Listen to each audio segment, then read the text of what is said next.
कहानी की शुरुआत होती है एक ऐड से जिसमें आदमियों की सुंदरता के बारे में बात की जा रही थी। कुछ आदमियों की आंखें सुंदर होती हैं तो किसी की जॉलाइन एकदम तीखी, और वहीं कुछ आदमी अपने जबरदस्त शरीर की वजह से औरतों के दिलों पर राज करते हैं। लेकिन जिन आदमियों के पास इसमें से कुछ भी नहीं है, असली मदद की जरूरत तो उनको है। इसके बाद हमें एक नया आविष्कार दिखाया जाता है जिसका नाम है हैंडसम सूट। ये खास मोटे और बदसूरत आदमियों के लिए बनाया गया बॉडी सूट है जो उन्हें कुछ ही पलों में जीरो से हीरो बना देगा। हालांकि इस सूट से वो हमेशा के लिए सुंदर तो नहीं हो जाएंगे, पर इसे पहनकर वो बाकी सुंदर मर्दों की तरह जिंदगी के मजे उठा सकते हैं। इसके बाद हम टाकुरो नाम के एक आदमी को देखते हैं जिसकी उम्र 33 साल थी। वो एक बेहतरीन शेफ था और अपना रेस्टोरेंट चलाता था। इसके साथ उसकी शख्सियत भी काफी अच्छी थी। हर कोई उसे अपना दोस्त बना लेता था, मगर जैसे ही टाकुरो किसी लड़की को प्रपोज करने की कोशिश करता तो उसे अपने मोटापे और बदसूरती की वजह से शर्मिंदा होना पड़ता। आज तक उसे टोटल 101 लड़कियां रिजेक्ट कर चुकी थी। उनमें से 52 लड़कियां तो रोते हुए भाग गई और 25 ने तो उसके खिलाफ पुलिस ही बुला ली कि ये गंदा मोटा आदमी छेड़ रहा है हमें। टाकुरो की जिंदगी अब एक मजाक बनकर रह गई और उसकी एक ही वजह थी उसकी बदसूरती।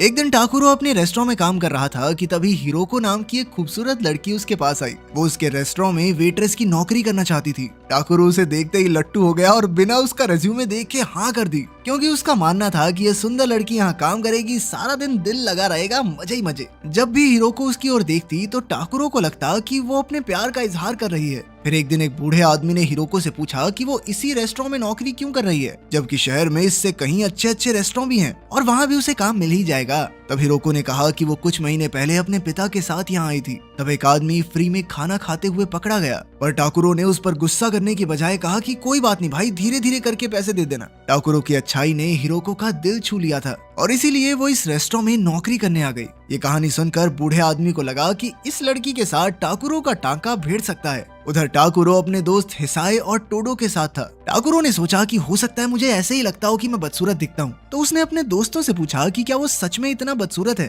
तो उसके दोस्तों ने भी कह दिया कि उससे बदसूरत आदमी उन्होंने अपनी जिंदगी में नहीं देखा। लेकिन उन्होंने कहा कि कोई बात नहीं भाई, बदसूरत आदमियों से दुनिया भरी पड़ी है, तेरी पर्सनैलिटी अच्छी है, दिल से किसी को प्रपोज करेगा तो बात बन भी सकती है। खैर टाकुरो तो उदास होकर बच्चों के पार्क में जाकर बैठ गया। तभी अचानक हैंडसम सूट का सेल्समैन उसके पास आया। उसने टाकुरो को इस हैंडसम सूट का ब्रांड एम्बेसडर बनने का ऑफर दिया, पर टाकुरो पूरी दुनिया के सामने अपनी बदसूरती का मजाक नहीं बनवाना चाहता था। खैर अगले दिन टाकुरो ने हिरोको के लिए एक बेहतरीन डिश बनाई और ये डिश हिरोको को बेहद पसंद भी आई, पर बेचारे टाकुरो को लग रहा था कि हिरोको उसके प्यार में गिर रही है। जब हिरोको ने कहा कि मुझे इस खाने से प्यार हो गया है, तो टाकुरो ने भी भावनाओं में बहकर कह दिया कि मैं भी तुमसे प्यार करता हूँ। मन ही मन में टाकुरो को लग रहा था कि अब हिरोको भी बाकी लड़कियों की तरह रोते हुए भाग जाएगी। मगर हिरोको ने उससे पूछा कि तुम्हें मेरे बारे में क्या पसंद है, क्यों प्यार करते हो मुझसे। तब टाकुरो ने कहा कि तुम्हारे बारे में तो सब अच्छा है, तुम्हारी आंखें, कान, तुम्हारे बाल, तुम्हारे डिम्पल सब बेहद खूबसूरत है। ये सुनकर हिरोको को लगा कि टाकुरो को सिर्फ उसकी बाहरी सुंदरता से मतलब है, इसीलिए वो चुपचाप वहाँ से चली गई।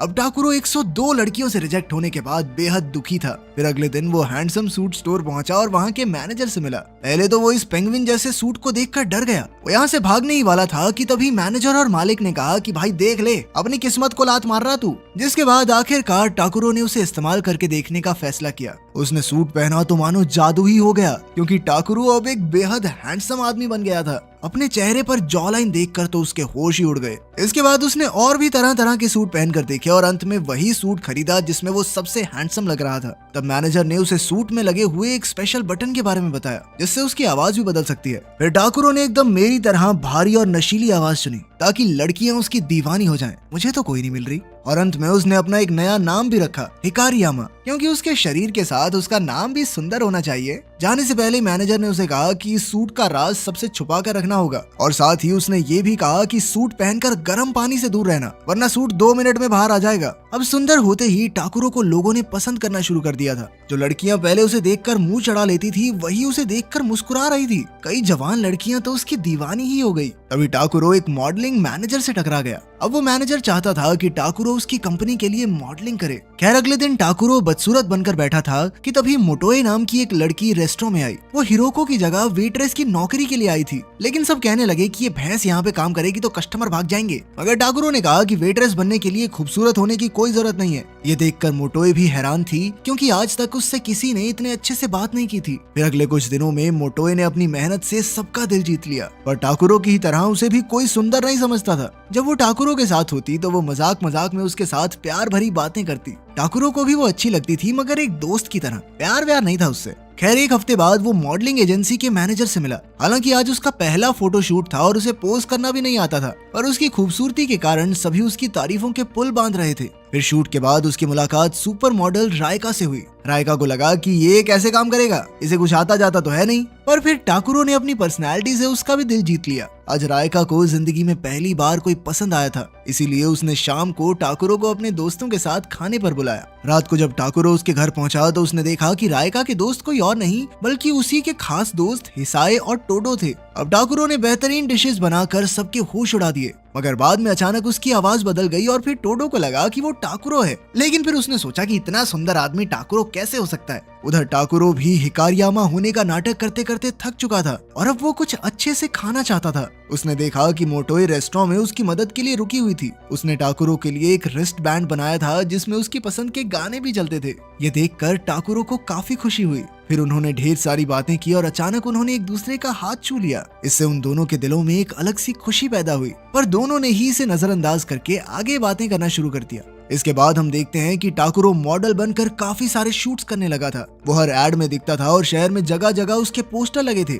आखिरकार वो अपने सपनों की जिंदगी जी रहा था। वो जहाँ भी जाता लड़कियां उसके पीछे पड़ जाती और अब वो किसी को भी अपनी गर्लफ्रेंड बना सकता था। कुछ ही समय में रायका को भी उससे प्यार हो गया, मगर टाकुरो के दिल में तो बस हिरोको ही बसती थी। जब उसे लगा कि अब तो वो एक कामयाब आदमी बन चुका है तो उसने फिर से हिरोको से मिलकर अपने प्यार का इजहार करने का फैसला किया। उसने बिल्कुल फिल्मों की तरह घुटनों पर बैठकर उसे आई लव यू कहा। पर हिरोको तो सोचने लगी कि ये अनजान आदमी बेवजह मेरे गले क्यों पड़ रहा है। वो चुपचाप वहाँ से चली गई, पर टाकुरो को लगा कि वो शर्मा कर गई है। फिर बाद में टाकुरो मोटोए के साथ बाजार गया तो मोटोए ने देखा कि टाकुरो थोड़ा उदास है। तब मोटोए ने कहा कि चलो एक गेम खेलते हैं, हमें पार्क में मौजूद खुश लोगों की तस्वीरें लेनी है। पहले तो टाकुरो को लगा कि क्या बकवास गेम है, लेकिन फिर जब वो तस्वीरें खींचने लगा तो उसे एहसास हुआ कि जिंदगी की खुशियां इन छोटे छोटे लम्हों में ही छुपी हुई हैं। फिर मोटोए ने टाकुरो की तस्वीरें खींची और उसे दिखाया कि वो हंसता हुआ कितना अच्छा लगता है। इस घटना के बाद से टाकुरो भी मोटोए को थोड़ा पसंद तो करने लगा था। रात को भी उसे बस मोटोए के ही ख्याल आ रहे थे और वो मोटोए की तस्वीरें देखते हुए सो गया। फिर अगले दिन शूट के बाद टाकुरो रायका के साथ गाड़ी में बैठा था। अचानक रायका ने आगे बढ़कर उसे चूम लिया। हालांकि उसे रायका से प्यार व्यार नहीं था,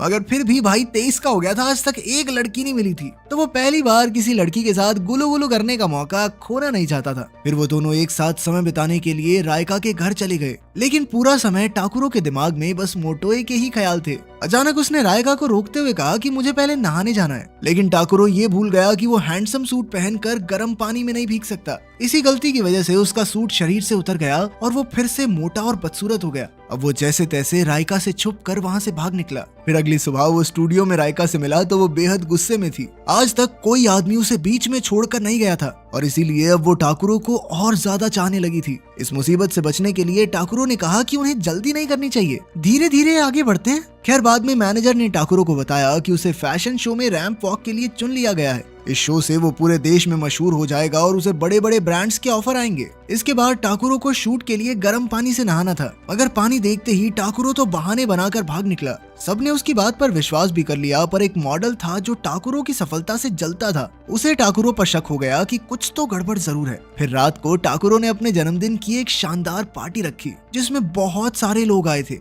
वहीं टाकुरो ने एक मॉडलिंग कंपनी के साथ $50 लाख की डील की। अब टाकुरो की खुशी का ठिकाना नहीं था, मगर अचानक दूसरे मॉडल ने जानबूझकर उस पर गर्म कॉफी फेंक दी। खुशकिस्मती से उसी पर लाइट्स चली गई और अपना असली रूप बाहर आने से पहले वो भाग गया। रास्ते में ही उसका सूट खराब होकर उतर गया। वो सीधा सूट के शोरूम पहुंचा और सेल्समैन से एक नया सूट मांगा। तब सेल्समैन ने उसे परमानेंट हैंडसम सूट दिखाया, जिसे पहनते ही वो हमेशा हमेशा के लिए खूबसूरत हो जाएगा, मगर इसके बदले में वो अपना असली रूप हमेशा के लिए गवा देगा। थोड़ा सोचने के बाद आखिरकार टाकुरो ने वो सूट खरीद ही लिया। रास्ते में वो एक लड़की से टकरा गया तो लोगों ने उसके शरीर और शक्ल को देखकर उसे लड़की छेड़ने वाला समझ लिया और खूब पीटा। जब वो घर लौटा तो मोटोए ने कहा कि उसे पूरा विश्वास है कि टाकुरो किसी लड़की के साथ छेड़खानी नहीं कर सकता। अब टाकुरो ने उसे हैंडसम सूट के बारे में पूरा सच बताने का फैसला किया और सच सुनते ही मोटोए चुपचाप वहाँ से चली गई। कुछ देर बाद हिरोको रेस्टोरेंट में आई और उसने कहा कि वो टाकुरो से कुछ बात करना चाहती है। वो दोनों एक पार्क में गए और हिरोको ने कहा कि जब टाकुरो ने पहली बार उससे अपने प्यार का इजहार किया था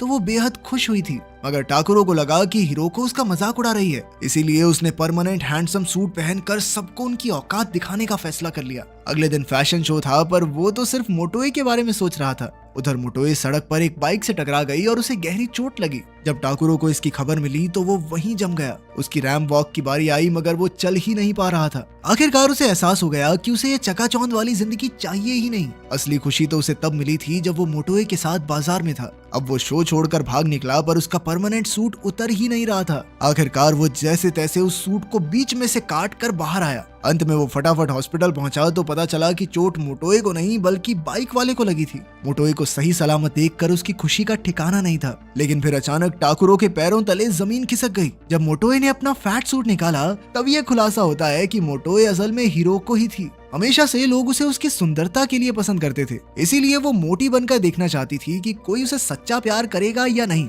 आखिरकार अपने टाकुरो का घर बस ही गया। टाकुरो उससे प्यार करता था और उसे इस बात से कोई फर्क नहीं था कि वो मोटी और बदसूरत है, मतलब उसका प्यार ही सच्चा प्यार है। आखिरकार हिरोको टाकुरो की गर्लफ्रेंड बन गई और हमारे लड़के का घर बस गया। तो क्या आपको मौका मिले तो ऐसा सूट खरीदोगे?